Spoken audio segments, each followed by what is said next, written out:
15ই August Dhanmondi 32। গত 15 বছর সাংবাদিকতা করতে গিয়ে যা দেখেছি, আর আজ 2025 যা দেখছি,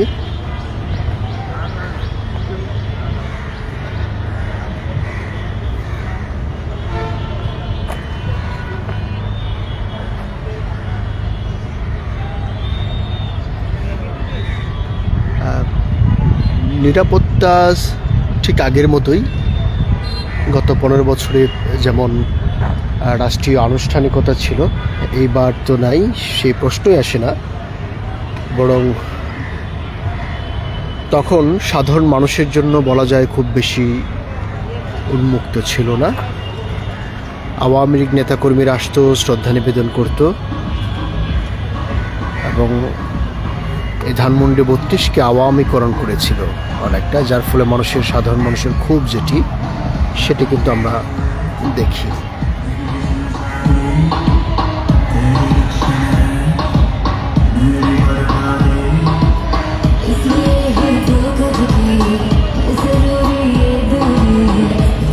বাংলাদেশের পলিটিক্যাল ক্ল্যাশ, রাজনৈতিক প্রতিহিংসা, বিদ্বেষ অনেক গভীরে চলে গেছে রাজনৈতিক দলগুলো। একটা সময় কিন্তু এমন ছিল যে আমরা যতদূর জানি যে বিএনপির যে বর্তমান ভারপ্রাপ্ত চেয়ারম্যান আছেন, তিনিও কিন্তু গোপালগঞ্জ গিয়ে শেখ মুজিবুর রহমানের মাজার জিয়ারত করেছেন। কিন্তু ঠিক পরিস্থিতিটা এখন আর সেই জায়গায় নেই। গতকাল রাতে দেখলাম ছাত্রদলের নেতাকর্মীরা এটা পাহারা দিয়েছে, যাতে করে আওয়ামী লীগ, ছাত্র লীগ, স্বেচ্ছাসেবক লীগ, অর্থাৎ আওয়ামী লীগের কেউ যাতে এইখানে এসে শ্রদ্ধা নিবেদন করতে না পারে। আওয়ামী লীগের এই জায়গাটিকে অবশ্য এখনকার যে পরিস্থিতি, সেটা আসলে বেশ কয়েকভাবে ব্যাখ্যা করা যায়। বিশেষ করে এই যে বঙ্গবন্ধু শেখ মুজিবুর রহমান, কারণ একটা পক্ষ আওয়ামী লীগের মধ্যেও এখন কয়েকটি পক্ষ। একটি পক্ষ হচ্ছে যে বঙ্গবন্ধু, আওয়ামী লীগ, এটা হচ্ছে একদম পূজনীয়, যাই হয়েছে তারপরও এটার কোনো বিকল্প নাই। আরেকটি পক্ষ হচ্ছে যে বঙ্গবন্ধু যেহেতু স্বাধীনতা সময় তিনি সর্বাধিনায়ক ছিলেন, নেতৃত্ব দিয়েছেন, সেই জায়গায় কেউ কেউ ছাড় দিতে চায় যে হচ্ছে এই বাংলাদেশের হিস্ট্রির সঙ্গে যেহেতু শেখ মুজিবুর রহমানের হিস্ট্রি জড়িত, সেই জায়গায় এতটা হয়তো না করলেও নয়। আবার একটা পক্ষ হচ্ছে যে স্বাধীনতা পরবর্তী সময়ে যে বঙ্গবন্ধুর কর্মকাণ্ড, সেগুলো নিয়ে তাকে বিচার করতে চান। এই তিনটা স্টেক কিন্তু এখন বর্তমান বাংলাদেশে একেবারে সমান তালে কাজ করছে। আগে যেরকম আওয়ামী লীগ, বঙ্গবন্ধুর কোনো সমালোচনা করা যেত না, বা শেখ মুজিবুর রহমানের কোনো সমালোচনা করা যেত না, এমন পর্যায়ে ছিল, ঠিক এর বিপরীতমুখী অবস্থানে, অর্থাৎ এমন জায়গায় নিয়ে পৌঁছেছে ধানমন্ডি 32কে। সবসময় একবারে নিরাপত্তা বলয় দিয়ে ঢাকা থাকতো কয়েক স্তরের, ডিএসবি, পুলিশ, এনএসআই,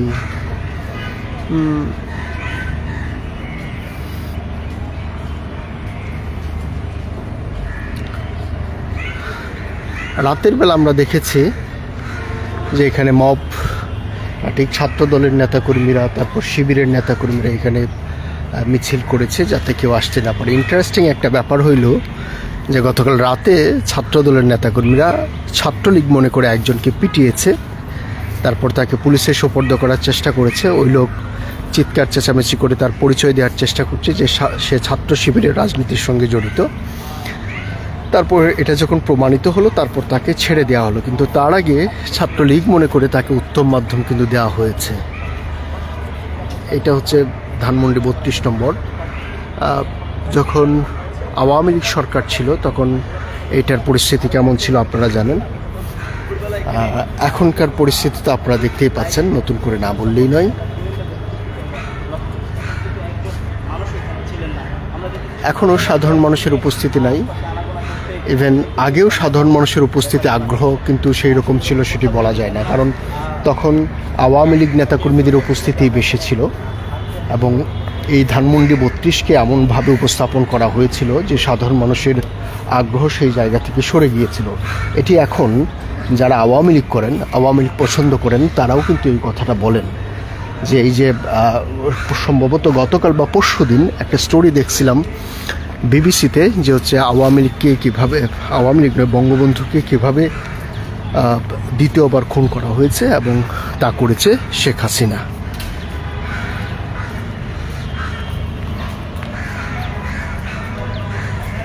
এবং সামনে একেবারে রাস্তায় এই যে ধানমন্ডি 32-এর মাথায় যে সড়ক, সেখানে কিছু মানুষ গ্যাদারিং করছেন, ঢোকার চেষ্টা করছেন, কিন্তু আইনশৃঙ্খলা বাহিনী, প্রচুর পরিমাণ গণমাধ্যম কর্মী এখানে এসেছেন। গণমাধ্যম কর্মী বলতে ডিজিটাল মিডিয়াতে যারা কাজ করেন তারা। এই জায়গাটিতে আগে হচ্ছে আলাদা একটা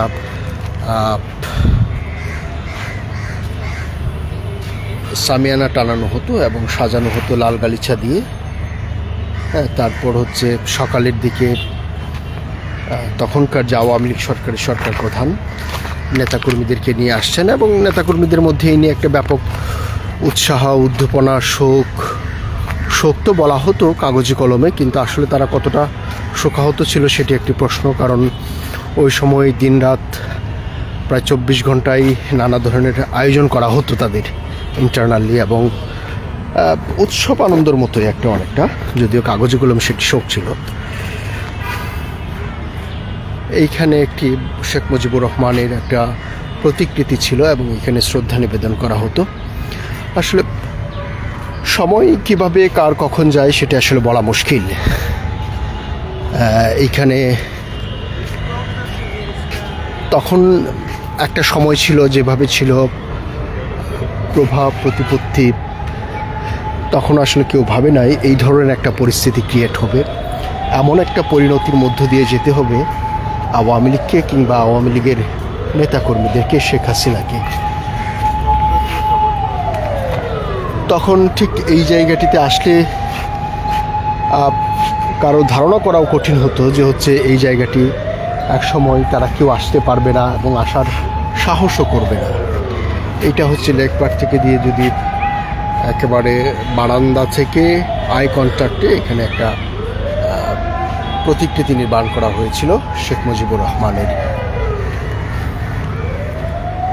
এই যে কয়েকটি পক্ষ, মুক্তিযুদ্ধ, তারপর 24, তারপর শেখ মুজিবুর রহমান, এই ইস্যুসগুলো নিয়ে কয়েকটি পক্ষ এখন দাঁড়িয়েছে, 4-5টা। আপনি যদি কাউন্ট করতে থাকেন তাহলে 4-5টি পক্ষ আপনি যাচাই বাছাই করতে পারবেন। একটি পক্ষ হচ্ছে যে তারা এখন পর্যন্ত আওয়ামী লীগের যে কর্মকাণ্ড এবং শেখ হাসিনার যে কর্মকাণ্ড, তার সব কিছু ছাড়িয়ে গিয়েছিল বঙ্গবন্ধু শেখ মুজিবুর রহমানকেও, এবং সেটা খারাপের দিক দিয়ে। এবং সেই শেখ হাসিনার এই সমস্ত কর্মের কারণেই, অপকর্মের কারণেই এখন যে হচ্ছে ধানমন্ডি 32-এর যে পরিণতি, সেই পরিণতি হচ্ছে ভোগ করতে হচ্ছে। সেটি কিন্তু আওয়ামী লীগের গ্রুপ অফ পিপলও স্বীকার করে, যারা পালিয়েছেন, যারা রাইটনাও বাংলাদেশে আছেন, যারা এখনও মনে করেন যে হচ্ছে যে এইখানে আসতে চান, ধানমন্ডি 32-এ আসতে চান, শ্রদ্ধা নিবেদন করতে চান, তাদের এই গ্রুপটা এখনও ফার্মলি বিলিভ করে যে হচ্ছে যে অন্যায় অপকর্ম যা করেছে গত 16 বছরে শেখ হাসিনা এবং তার আশেপাশে যারা ছিল তারা, কিন্তু বাংলাদেশের স্বাধীনতার ইতিহাসের সঙ্গে তো শেখ মুজিবুর রহমানের নাম জড়িত, এবং এখন পর্যন্ত যারা বয়োবৃদ্ধ আছেন তারা কিন্তু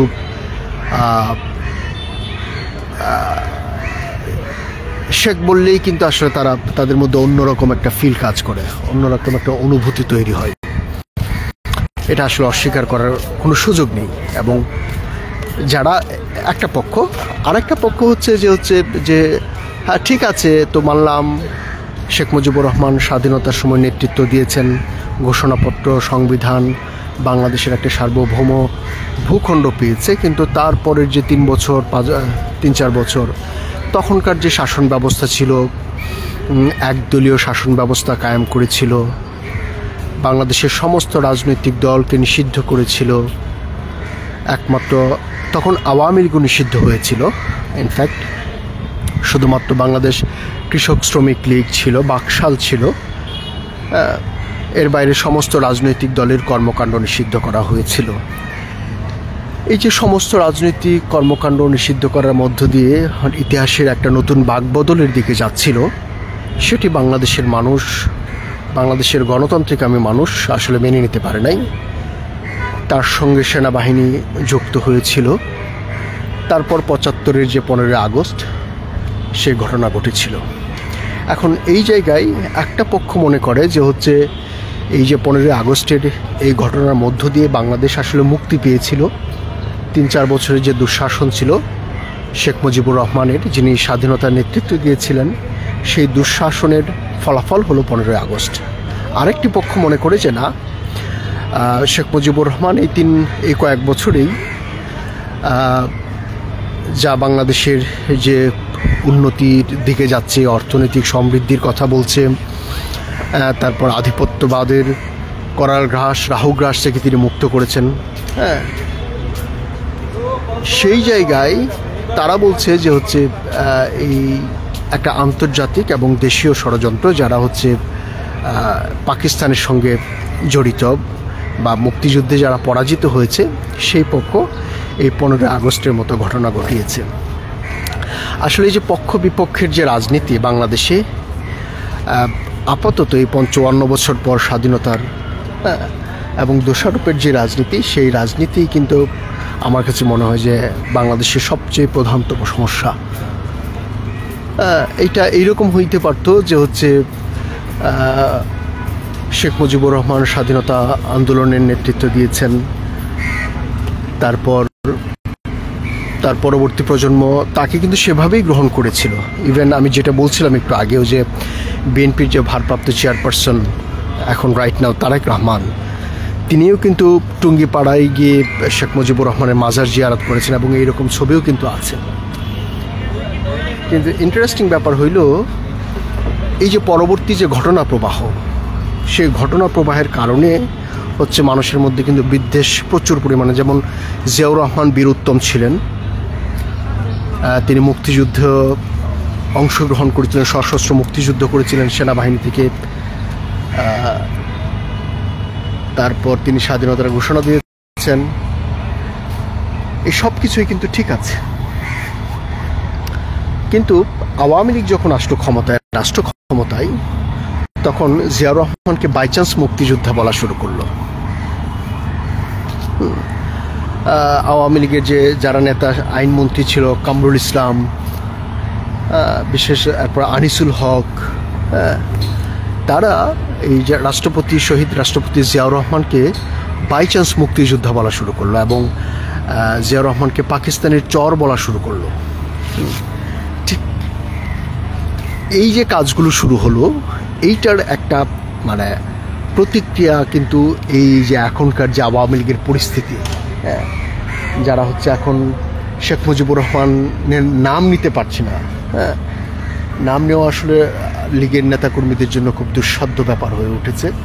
সেটা একটা বড় কারণ হইতে পারে যে হচ্ছে এই যে প্রতিহিংসা রাজনীতি, যে কাউকে আওয়ামী লীগ যারা করবে এর বাইরে আসলে কেউই মুক্তিযোদ্ধা না, এমন একটা টেন্ডেন্সি যে আওয়ামী লীগ, এমন একটা বয়ান, এমন একটা নেগেটিভ আওয়ামী লীগ তৈরি করেছিল যে ওই সময় গত ১৫ বছরে আওয়ামী লীগের বাদে আর যারা আছে সবাই হচ্ছে বিএনপি জামাত রাজাকার।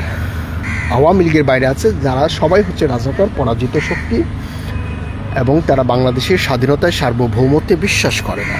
এই যে একটা বয়ান নেগেটিভ উৎপাদন করেছিল, এখনকার যে হচ্ছে আমরা দেখি যে সব পক্ষ, সব মত পথ যে একসাথে এসে মিশে যায় এই আওয়ামী লীগের প্রশ্নে। এখন হয়তো দেখা যাচ্ছে যে ৫ই আগস্টের পরে রাজনৈতিক দলগুলোর মধ্যে বিভাজন বেড়েছে, কিন্তু এখন যখন আবার আওয়ামী লীগের প্রশ্ন আসে যে হচ্ছে আওয়ামী লীগ ফিরতেছে, আওয়ামী লীগ কাম ব্যাক করতেছে, তখন কিন্তু দেখা যায় যে আবার সবাই একসাথে হয়ে যায়। এটার কারণ কি? কারণ হইল এই যে গত ১৫ বছরে যে আওয়ামী লীগ যে বয়ান উৎপাদন করেছে, সেই বয়ানটা ছিল যে তাদের বাইরে, আওয়ামী লীগের বাইরে, অর্থাৎ আওয়ামী লীগ যারা সমর্থন করবে, মুক্তিযুদ্ধ যারা করবে ব্যাপারটা এরকম না। যারা মুক্তিযুদ্ধ করেছে কিংবা অনিয়ম দুর্নীতি অন্যায়ের প্রতিবাদ করে এরকম না, যারা হচ্ছে আওয়ামী সমর্থন করে তারাই হচ্ছে মুক্তিযুদ্ধপন্থী, এমন একটা বয়ান তারা হচ্ছে তৈরি করেছিল। রাইট নাও এখন যেটা হইল যে হচ্ছে যারা আওয়ামী লীগ করবে তারাই হচ্ছে ঠিক উল্টোটা আর কি, সেই বয়ানটা তৈরি হয়েছে। বক্তব্য হচ্ছে যে প্রত্যেকটা জিনিসের একটা ন্যায্যতা আছে। আমরা যে টাইম ফ্রেমে বসবাস করি, হ্যাঁ, নির্দিষ্ট একটা টাইম ফ্রেম 70-80 বছর, 80 বছর, 60-70-80, এই যে টাইম ফ্রেমে বসবাস করি সেই টাইম ফ্রেমের মধ্যেই কিন্তু আমাদের সব কিছুর বিচার হয়। আসলে আলটিমেটলি আমাদের কর্মফল তৈরি হয়, কর্ম তৈরি হয়, তারপর এই টাইম ফ্রেমের কর্মেরই ফল কিন্তু আমরা পরবর্তীতে হবে। এই টাইম ফ্রেমটাকে যদি আমরা ন্যায্যতার ভিত্তিতে একটু বিচার করি, দেখি, তাহলে কিন্তু আর এই পরিস্থিতিগুলো আসলে কোনো রাজনৈতিক দল কিংবা কোনো ব্যক্তিরকেই আসলে স্পর্শ করতে পারে না। আর ন্যায্যতার জায়গা হচ্ছে যে 54 বছর পর আসলে বাংলাদেশের মুক্তিযুদ্ধের প্রথম প্রজন্ম আসলে বলা যায় শেষ। যারা বেঁচে আছেন তারা খুব অল্প সংখ্যক, অর্থাৎ স্বাধীনতার 54-55 বছরে যারা খুব মানে একবারে মাঠে ময়দানে রণাঙ্গনে যুদ্ধ করেছে তাদের বয়স এখন 80 কিংবা 75, 80, 90, এই অর্থাৎ 80-র উপরে চলে গেছে। তার মানে এই সংখ্যাটা কিন্তু বাংলাদেশে এখন কমে আসছে। কিন্তু এরপরেও এখন দেখা যাচ্ছে যাদের বয়স 60-65 তারাও মুক্তিযোদ্ধা, এবং বাংলাদেশের কেন্দ্রীয় পরিষদে ছিল, বাংলাদেশ আওয়ামী লীগের নির্বাহী কমিটিতে ছিল, যাদের বয়স 60-65-60 তারাও মুক্তিযোদ্ধা পরিচয় কিন্তু দিয়েছে এবং লাগিয়েছে তাদের নামের আগে পিছে। আমরা কিন্তু সেটা দেখেছি। অর্থাৎ আওয়ামী লীগ যা করবে মুক্তিযুদ্ধের নামে সবই জায়েজ ছিল ওই সময়টায়, এই বয়ান কিন্তু উৎপাদিত হয়েছিল। এবং এর বাইরে হচ্ছে যারা আওয়ামী লীগকে পছন্দ করবে না, আওয়ামী লীগের অনিয়ম দুর্নীতির মন্ত্রী এমপি মিনিস্টাররা যে সমস্ত অনিয়ম দুর্নীতি করবে তার বিরুদ্ধে যারাই কথা বলবে তারাই হচ্ছে পাকিস্তানের শক্তি, পরাজিত শক্তি এবং পাকিস্তানের শক্তি। এই একটা বয়ান উৎপাদনের কারণেই কিন্তু দেশের এই বিভাজন তৈরি হয়েছিল। অথচ এই যে সবাই এখন যারা রাইট নাও বর্তমানে বাংলাদেশে যারা আছেন, ধরেন যে হচ্ছে একবারে আওয়ামী লীগ থেকে শুরু করে বাম ঘরানার কিংবা জামায়াত যারা আছেন, তারা সবাই তো এই বাংলাদেশে জন্ম, বিএনপি যারা আছেন সবাই এই বাংলাদেশে জন্ম। অর্থাৎ এখন কেউ চাইলেও, যদি কেউ চায় যে হচ্ছে আমরা পাকিস্তানে ফিরে যাব, এটা কি সম্ভব? Is it possible? এটা আসলেই সম্ভব না। মানে বাংলাদেশের রাইট নাও আর কখনোই পাকিস্তান হওয়া সম্ভব না। সেটা চিন্তায় বলেন, আদর্শে বলেন কিংবা বাউন্ডারির ক্ষেত্রে বলেন। আমরা পাকিস্তান থেকে আসলে যে মুক্তিটা পেয়েছিলাম সেটা বাউন্ডারির একটা মুক্তি পেয়েছিলাম, চিন্তার মুক্তি পেয়েছিলাম, কাঠামোর শাসন কাঠামোর মুক্তি পেয়েছিলাম। সেটা কিন্তু চাইলেও এখন সম্ভব না। এইটা হইতে পারে। এখন যে বয়ানটা উৎপাদন হচ্ছে যে আওয়ামী লীগ যেটা করেছিল ভারতের সঙ্গে একটা, ভারতের কাছাকাছি খুব বেশি চলে গিয়েছিল, এবং এর মধ্য দিয়ে যেটা হয়েছে যে হচ্ছে বাংলাদেশ, যেটা তখন বয়ান ছিল আর কি, যে বাংলাদেশ ভারতের অঙ্গরাজ্যে পরিণত হচ্ছে।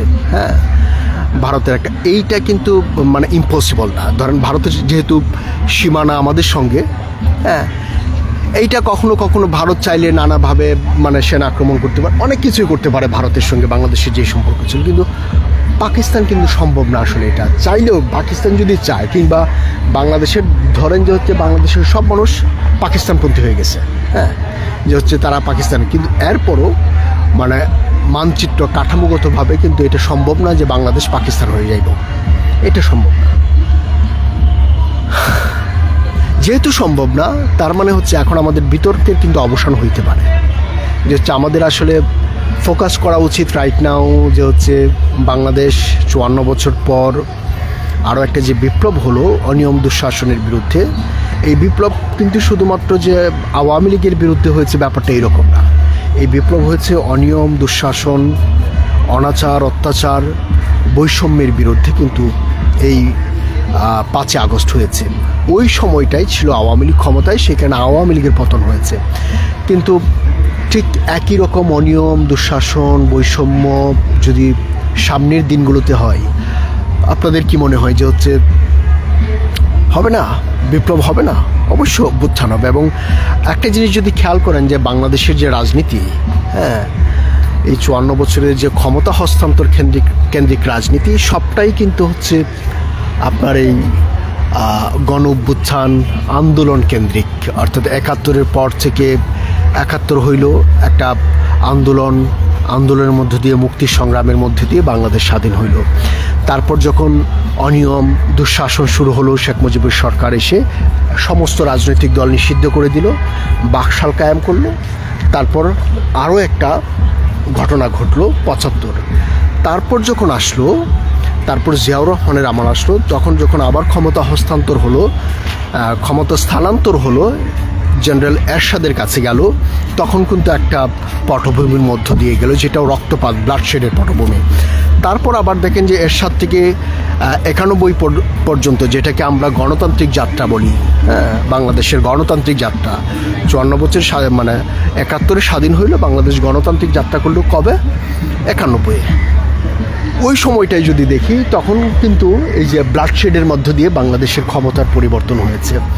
তারপর দেখেন 1996 সালের যে হচ্ছে বিএনপি সরকার ছিল, তারাও কিন্তু হচ্ছে যে নির্বাচন প্রক্রিয়া কি হবে, তত্ত্বাবধায়ক সরকার, এই নিয়েও কিন্তু নানা ধরনের ঝামেলা হয়, আন্দোলন সংগ্রাম করতে হয়েছিল। তখন কিন্তু খুব সহজভাবে ক্ষমতা হস্তান্তর করতে চায় নাই বিএনপি। তারপর কি হইলো, আবার আন্দোলন হইলো, সংগ্রাম হইল, হরতাল হইল, রক্তপাত হইল, তারপর নির্বাচন দিল, তত্ত্বাবধায়ক সরকার বিল পাশ করলো, তারা পদত্যাগ করলো, তারপর আবার নির্বাচন হইল। 96 আসলো আওয়ামী লীগ। এরপর দেখেন 2001 সাল, বাংলাদেশের হিস্ট্রিতে, এই পুরো 54 বছরের বাংলাদেশের হিস্ট্রিতে একটা মাত্র সময় ছিল 2001 সাল, যে সময় ক্ষমতা হস্তান্তর হয়েছে কোনো ধরনের মানে ঝামেলা ছাড়া। আওয়ামী লীগ সরকার বিএনপির কাছে যে ক্ষমতা হস্তান্তর করছিল, ওই সময়টাই তত্ত্বাবধায়ক সরকার গঠিত হয়েছিল, কোনো ধরনের ঝামেলা ছাড়াই তত্ত্বাবধায়ক সরকার গঠিত হয়েছিল। এরপরে দেখেন যে 2008 সাল, এরপরে আবার তত্ত্বাবধায়ক সরকার নিয়ে ঝামেলা হইল। 28শে অক্টোবর হইল, বঙ্গবন্ধু এভিনিউ, তারপর ওই যে বায়তুল মুকাররম, ওই এলাকায় কী পরিমাণ ব্লাডশেড, রক্ত ঝরল। তারপর কিন্তু আবার সেই সেনা শাসনের দিকে গেল। ওকে, ক্ষমতা পাইল কে? সেনা শাসন। এরপরে আবার সে সেনা শাসন হচ্ছে 2-2.5 বছর কাটা যাওয়ার পরে সেনা শাসনের বিরুদ্ধে আবার দেখা যাচ্ছে আন্দোলন নামছে। 1/11-এর পরে যে সরকার, তার বিরুদ্ধে আন্দোলন করে তাদেরকে নামাইতে হয়েছে। এইখানেও কিন্তু আবার রক্ত ঝরছে। এরপরে আসলো 2008 সালের যে নির্বাচন হইল, সেই নির্বাচনের পর, এরপর তো 2014 সালে নির্বাচন হওয়ার কথা ছিল গণতান্ত্রিক প্রক্রিয়ায়, সব কিছু ঠিকঠাক, কিন্তু না, সেই জায়গায় মানে আন্দোলন হয়েছে, সংগ্রাম হয়েছে, অবরোধ হয়েছে, জ্বালাও পোড়াও হয়েছে, রক্ত ঝরছে মানুষের, কিন্তু ক্ষমতার কিন্তু পরিবর্তন করতে পারে নাই। কিন্তু তার মানে কি, ওই সময় পর্যাপ্ত ছিল না, এত রক্ত, আরও রক্তের দরকার ছিল সেই ক্ষমতায় যাওয়ার জন্য। তারপর 18 নির্বাচন হইল, 24-এর নির্বাচন হইল। এরপরে দেখেন যে ক্ষমতার যে পালাবদল ঘটল, সেইখানে কিন্তু ব্যাপক রক্তপাতের মধ্য দিয়ে ক্ষমতার পালাবদল ঘটল, যে হাজারেরও বেশি মানুষ মারা গেল।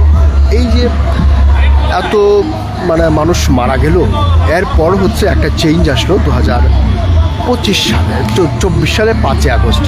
খুব ইন্টারেস্টিং ব্যাপার যে 54 বছর হিস্ট্রি যদি আপনি বিবেচনা করেন, তাহলে ওয়ান অ্যান্ড অনলি 2001 সালের নির্বাচনের সময় সুষ্ঠুভাবে ক্ষমতা হস্তান্তর করা হয়েছে। তো এই যে পুরো ব্যাপারটাই হচ্ছে বাংলাদেশের যত সমস্যা, সবই হচ্ছে ক্ষমতার কাঠামো কেন্দ্রিক। অর্থাৎ ক্ষমতা কিভাবে হস্তান্তর হবে, ক্ষমতা এই হস্তান্তরকে কেন্দ্র করে কে পাওয়া যাবে, তা নিয়েই কিন্তু আসলে এই আন্দোলন সংগ্রাম, এত অভ্যুত্থানের বাইরে গিয়ে বাংলাদেশের ক্ষমতা চেঞ্জ হয়েছে। এই ঘটনা নজির খুব কম একবার, সেটা হলো 2001 সাল। তার মানে এই সবই কিন্তু হয়েছে ধরেন অনিয়ম দুর্নীতির কারণে। অর্থাৎ কেউ ঠিকঠাকভাবে অনিয়ম করে ক্ষমতায় থাকতে চায়, তার কারণ তার দুর্নীতি বেশি হয়ে গেছিলো। তারা মনে করে যে হচ্ছে আমি যদি ক্ষমতার বাইরে থাকি, তাহলে আমার বিচার হবে এবং আমাকে জেলে পড়তে হবে এবং আমার কঠিন শাস্তি হবে, ফাঁসিও হয়ে যেতে পারে। এই ধরনের ভয় যে কাজ করে মনের মধ্যে অনিয়ম দুর্নীতির কারণে, সেই ভয়ের কারণে তারা হচ্ছে ক্ষমতাকে আঁকড়ে ধরতে চায়, ক্ষমতার বাইরে থাকতে চায় না। ঠিক এখন যে 2024-এর পর যে হচ্ছে 2025 এক বছর হয়ে গেল ক্ষমতা কেন্দ্রিক যে রাজনীতি, এখন তো এই যে বিভাজন তৈরি হলো, ক্ষমতা কেন্দ্রিক কিন্তু আবার বিভাজন তৈরি হলো, যেটি বলছিলাম মূলত যেই ক্ষমতার কারণে এত কিছু এত ঝামেলা হলো, সেই ক্ষমতার কারণে আরও আবার নতুন করে বিভাজন তৈরি হলো। অর্থাৎ 24-এর গণ অভ্যুত্থানের সঙ্গে যারা খুব সক্রিয়ভাবে অংশগ্রহণ করেছিল, জড়িয়েছিল, তারা হচ্ছে আবার বিভাজনে জড়িয়ে গেল। এই তারা যখন আবার বিভাজনে জড়ায় তখন হচ্ছে সবাই এক হয়ে যায়, আওয়ামী বিরোধী। তো আসলে এই সব কোনো কিছুই করার দরকার হয় না যদি প্রত্যেক রাজনৈতিক দল নিজেদের জায়গায় স্বচ্ছ থাকে এবং তারা যদি তাদের শুধু একটা মাত্র মোটো থাকে। এই যে এত সংস্কার প্রক্রিয়া হচ্ছে, যেটা বলি সবসময়, যে হাজার হাজার কাগজ, দিস্তার কাগজ, মানে শত শত হাজার হাজার ঘন্টা যে নষ্ট হচ্ছে এই সংস্কারের নামে, এগুলো আসলে খুবই অপচয় ছাড়া আর কিছুই নয়। যদি এটা এইরকম হয় যে হচ্ছে বাংলাদেশ রাজনৈতিক দলগুলো এক হবে, তারা একমত হবে যে আমরা এখন থেকে বাংলাদেশের যে শাসন কাঠামো, এই জায়গায় আমরা ন্যায় বিচার নিশ্চিত করব, আর আমরা নিজেরা অনিয়ম দুর্নীতি করব না। রাজনৈতিক দল যদি ঠিক না হয়, রাজনৈতিক দলগুলো যদি তাদের নিজেদের মধ্যে এই প্রশ্ন যদি করতে না পারে, ওই প্রশ্নের উত্থান যদি নিজেদের ভিতর থেকে না আসে, তাহলে আসলে আলটিমেটলি এসব সংস্কার বলেন, যাই করেন, এরকম ধানমন্ডি 32 ভাঙা হয়েছে, পরবর্তীতে যারা ক্ষমতায় আসবে তখন এই রকম আরও দেখবেন যে হচ্ছে আরও অন্য কোনো বিল্ডিং ভাঙা হচ্ছে, এর পরবর্তীতে যারা ক্ষমতায় আসবে তখন আবারও এরকম ভাঙা হবে, এর পরবর্তীতে যারা ক্ষমতায় আসবে এরকম ভাঙা হবে। কারণ 54 বছরের হিস্ট্রিতে এই ভাঙি ছাড়া কিন্তু ক্ষমতার পরিবর্তন হয় নাই, খুব কম। তো সেই ক্ষেত্রে পরবর্তী যদি এই পরিবর্তন যদি না আসে রাজনৈতিক দলগুলোর মধ্যে, তাহলে কিন্তু এই ভাঙি চলতেই থাকবে, এবং তাহলে বাংলাদেশের ভবিষ্যৎ কী দাঁড়াইলো, সেটা একটা বড় প্রশ্ন। তো ব্যাপার হচ্ছে যে হচ্ছে এই ভাঙি বাদ দেন, এই সংস্কার যাই করেন, রাজনৈতিক দলগুলো যদি নিজেদের মধ্যে সংস্কার করতে না পারে, যে হচ্ছে আমি আমার দলের মধ্যে যারা আছে তাদেরকে নিয়ন্ত্রণ করব, তাদেরকে অনিয়ম করতে দেব না, যারা অনিয়ম করবে তাদেরকে বহিষ্কার করব, বহিষ্কারই না, তাদের জায়গা দেব না, এবং আমরা দলীয়ভাবে সিদ্ধান্ত নেব যে হচ্ছে তারা যাতে আইনের হাতে সুপর্দিত হয়। অর্থাৎ দলীয়ভাবে সিদ্ধান্ত নিয়ে তাদেরকে আইনের হাতে সুপর্দ করা হবে যারা এই অনিয়ম, অন্যায়, অবিচারের সঙ্গে জড়িত হবে। এই গেল একটা বিষয়। আরেকটা হইল যে হচ্ছে ন্যায় বিচার নিশ্চিত করা। একজন সাধারণ মানুষ কোনো কারণে আক্রান্ত হয়েছে, সে হচ্ছে থানায় যাবে, পুলিশের কাছে যাবে, পুলিশ বলবে ওকে ভাই ঠিক আছে চলো, তার যদি হচ্ছে এফআইআর হবে, তারপর তদন্ত হবে, আদালতে যাবে, অথবা এইখানেই একজন বিচারক থাকতে পারে যিনি বিবাদীকে ডাকবেন, তারপর তাদের সঙ্গে কথা বলে ইনস্ট্যান্ট এটা সমাধান করে দেবেন, ন্যায় বিচার নিশ্চিত করবেন। That's enough. আর এই দিস্তার কাগজ, ঘন্টার হাজার ঘন্টা সময়, এসব কইরা আসলে রাজনৈতিক দলগুলো যদি নিজের মধ্যে ঠিক না হয়, তাহলে আসলে এসব সংস্কার তো কিছুই হবে না, বরং আমরা আবারও ভবিষ্যতের রাজনৈতিক কাঠামোতে, মানে রাজনৈতিক যাত্রায় এরকম এই ধানমন্ডি 32-এর মতো ঘটনা আমরা দেখব। আজকে হয়তো একটা গ্রুপ অনেক বেশি শোকাহত যে হচ্ছে তারা এখানে আসতে পারছে না, তাদের যে সর্বোচ্চ ব্যক্তি তার জায়গায় তার প্রতিকৃতিতে শ্রদ্ধা নিবেদন করতে পারছে না। কিন্তু এইরকম কিন্তু হইতে পারে যে হচ্ছে বাংলাদেশে যদি ঠিক না হয় সংস্কার, বিচার যদি ঠিক না হয়, অনিয়ম নৈরাজ্য যদি চলে সামনের সরকারও, তাহলে কিন্তু এইরকম দৃশ্য কিন্তু আরও অন্যান্য জায়গায় দেখতে হবে। এইটা কিন্তু খুবই ট্রু একটা ব্যাপার। তো যাই হোক, ধানমন্ডি 32 যেটা দেখলাম এতক্ষণ আমরা, এই দুই পাশেই কিন্তু বন্ধ। এইটা বিগত সরকার, যে আওয়ামী সরকার ছিল, তখনও কিন্তু বন্ধ ছিল। এটা সাধারণ মানুষের জন্য উন্মুক্ত সড়ক ছিল না, এটা একবারে বন্ধ করে দিয়েছিল। ওই পাশে পুলিশ থাকতো সবসময়, এনএসআই, তারপর গোয়েন্দা সংস্থার লোকরা থাকতো, এবং খুব সীমিত সংখ্যক মানুষকে ওইখানে ঢুকতে দিত। ঠিক এখনও যেটা হচ্ছে যে 5 আগস্ট, এখন যে আজকে যে 15 আগস্ট দেখতে পাচ্ছি, ঠিক একই জিনিস কিন্তু এখানে সাধারণ মানুষের কোনো জায়গা নেই। অর্থাৎ ওই সময় যেরকম দলীয় নেতাকর্মীরা আসতো, ঠিক এখন বিপরীত পক্ষেও কিন্তু দলীয় নেতাকর্মীরা রাতেও কিন্তু এসেছিল। যাই হোক, আমাদের চাওয়া আসলে একটাই, যে বাংলাদেশ এগিয়ে যাক, বাংলাদেশ সুনীতি সুশাসন, নেতাদের মধ্যে, রাজনৈতিক দলগুলোর মধ্যে, রাজনৈতিক দলগুলো নেতাদের হৃদয়ে জেগে উঠুক সুনীতি সুশাসন। বাংলাদেশে যে অনিয়ম, নৈরাজ্য, অনিয়ম, দুঃশাসনের কারণে এই ধরনের পরিস্থিতির মধ্যে পড়তে হয়েছে, হাজারো প্রাণের বিনিময়ে আবার নতুন করে অভ্যুত্থান ঘটাতে হয়েছে, ক্ষমতার পরিবর্তন ঘটাতে হয়েছে, এই কাঠামোতে পরিবর্তন আসুক, সেটাই আসলে চাই। সামনের যারা নতুন নির্বাচন হবে, সেই নির্বাচনে যারা ক্ষমতা আসবে, তাদের মধ্যেও যেন এই বোধোদয় হয় যে হচ্ছে সব কিছুর একটা শেষ আছে, সব কিছুর শেষ আছে, তারাও যেন এই জায়গা থেকে, এই ঘটনা থেকে শিক্ষা নেয়।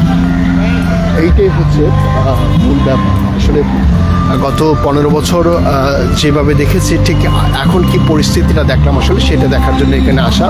এখানেও আইন শৃঙ্খলা বাহিনী আছে এবং আর্ম ফোর্সেস বাহিনীও আছে, এবং এখানে তাদের মতো করে যারা আওয়ামী বিরোধী বা এখন যে পক্ষ ক্ষমতাসীন, তারা তাদের বিষয়গুলো প্রচার করছে। তবে একটা বিষয় ছিল যে হচ্ছে আগের মতো, আগে যেরকম চারদিকে কান ঝালাপালা হয়ে যাইত গানে, সেইটা কিন্তু এবার না। এটা খুব ইন্টারেস্টিং একটা ব্যাপার। সামনে কিছু জটলা দেখতে পাচ্ছি আমরা একটু সামনের দিকে আগাই, দেখি। এটা ধানমন্ডি 32 নম্বর। কেউ যাতে শ্রদ্ধা নিবেদন করতে আসতে না পারে, সেই জন্য ব্যবস্থা নিয়েছে, এবং সরকারের পক্ষ থেকেও কড়া নিষেধাজ্ঞা দেওয়া হয়েছে।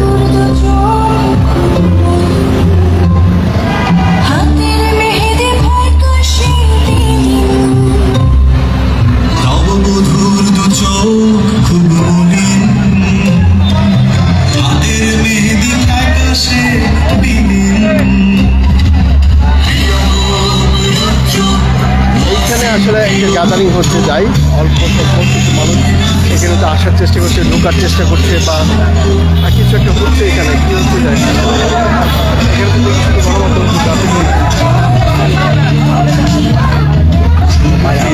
এইখানে কি হচ্ছে একটু দেখি।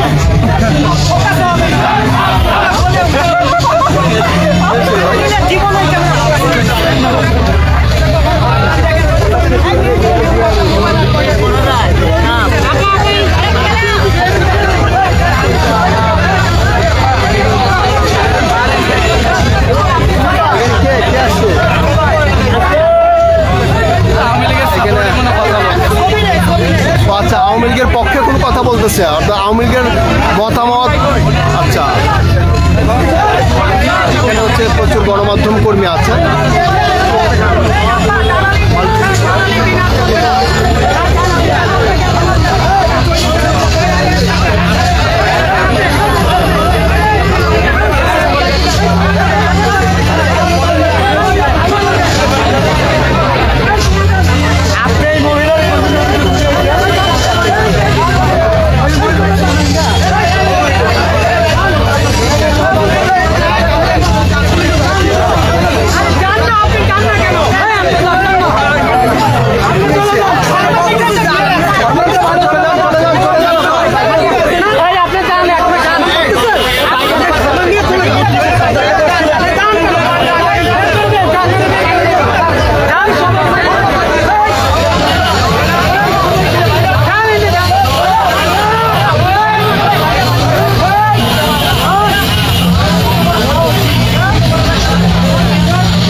এখানকার কি অবস্থা, ঠিক উনি আওয়ামী লীগের কিনা, উনি দেখতে আসছিল। তো এখানে যারা ডিজিটাল সাংবাদিক যারা আছেন, তারা ঘিরে ধরেছে। পাচ্ছেন। প্রচুর গণমাধ্যম কর্মী আছেন, পুলিশের চেয়েও বেশি, মোটামুটি পুলিশের চেয়েও বেশি গণমাধ্যম কর্মী। সাধারণ মানুষ বাদ, আওয়ামী লীগ নেতাকর্মী যদি বাদ দেন তাহলে সবচেয়ে বেশি গণমাধ্যম কর্মী, অর্থাৎ বলা যায় যে গণমাধ্যম কর্মীরাই এই পুরো এলাকা পাহারা দিচ্ছে, কারণ তাদের ভিউ দরকার।